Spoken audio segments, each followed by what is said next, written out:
YouTube, what's going on? So, if you have not seen the previous video to this one, my crash video, definitely go check that out so you can see why my bike is all mangled.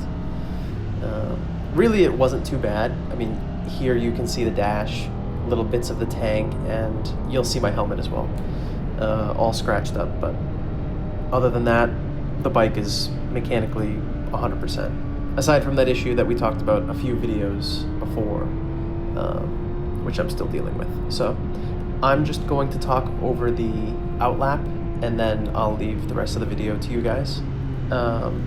So I've crashed before on my Hypermotard at the track, and previously on the Hypermotard I had an issue with confidence in a particular turn, the turn that I crashed, that took me some time to gain back.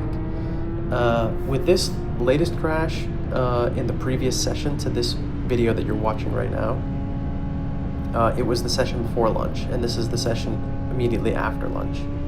I had a sort of, I had a mechanical issue. I mean, a bolt backed out that keeps the brake, front brake lever attached to the clip-ons, and that resulted in a loss of braking pressure. Anyway, I mentioned this in the last video, but I'm just saying that because knowing that the issue was of a mechanical nature and not a issue with me over judging or under judging or making like a mind error, if you will. Even though, yes, I did kind of target fixate and smash into the barriers, I definitely could have turned by the time that I slowed down to like 40 or 30, but at that point I knew something was wrong with how my hand was squeezing the lever and how fast I should have been braking, and I wasn't, and I just didn't put two and two together. But anyway, I didn't suffer any loss of confidence, or at least I didn't feel like it this session. I got back on the bike, and you can see right here, I'm hauling down the straight. There's the issue again, the ABS error. And I didn't feel any sort of way about turn one, after the crash, because I knew that it was a mechanical issue. I got a new bolt. It's been blue Loctited. Everything's been checked over. The bike's all good. And I know where my braking marker is for turn one. So you'll watch this session here, and I go even faster than I did than my previous best in the morning, which was my fastest of all time by 4 seconds. So I clapped it into the barriers of turn one, and then I had lunch, settled down, and then went back out with the absolute determination to not let the crash get the better of me. And you'll see in this video that, especially on this lap right now, my lines are awesome. They're clean. I'm cleaning things up. I'm really taking inventory of myself and the bike, and you'll see me put in some great laps here. So I've talked long enough. I'll leave you guys to it. I'll see you at the end of the video.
pumped in a couple good laps here, and I'm comfortably sitting a few seconds before underneath my previous all-time best, which was 158. You know, I wanted to move my average pace down to like a low 150, and I'm on my way, still getting there. But this lap, I make a number of adjustments where I bring more speed out of the exit of turn 7, and I roll almost 10 miles an hour extra into turn 10, and this lap ends up pretty much substantially faster than the previous lap 3, which is a 156. So check it out.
Okay, final thoughts. The last 2 laps of the session, and just the session overall, I thought was really well executed from a performance standpoint. More so from just what I was looking to get out of my session. Changes I wanted to make, and judgment, using better judgment in certain corners to either increase my roll speed or get better drive out of corner exits like 7 and 8 and 10 especially. I guess more 10 is as an entry rather than an exit corner, but I think I did a good job of improving this session. Like, I'm pretty happy with being able to nail a mid 155, a mid 150, you know, or a little lower, right, a 154, 153. This lap as well, this is the in lap, so I'm going to pit in at the end of this, but the very first and second sector have me on pace to do another 153. So at this point, I'm really finding the groove. I'm getting consistent. I can run a 153 all day long, so long as, you know, I'm attentive and aware, and I've got good energy. So this lap's feeling good, and honestly, I've got a pretty good rapport with the bike. Because like I said, this is literally the first weekend, still the first day that I've ridden this new bike. This is just the fourth session of the day, so I'm super happy. I was mixing it with the boys, lower than a 155. I'm making my way to like a 150 flat. I would love something in that sort of area, which I know I can do. There's plenty other areas of the track that I can tighten up, but you could see me like absolutely excited, because it just felt great. I was out there, had tons of confidence, and it was amazing. I can't wait to get back out on the bike.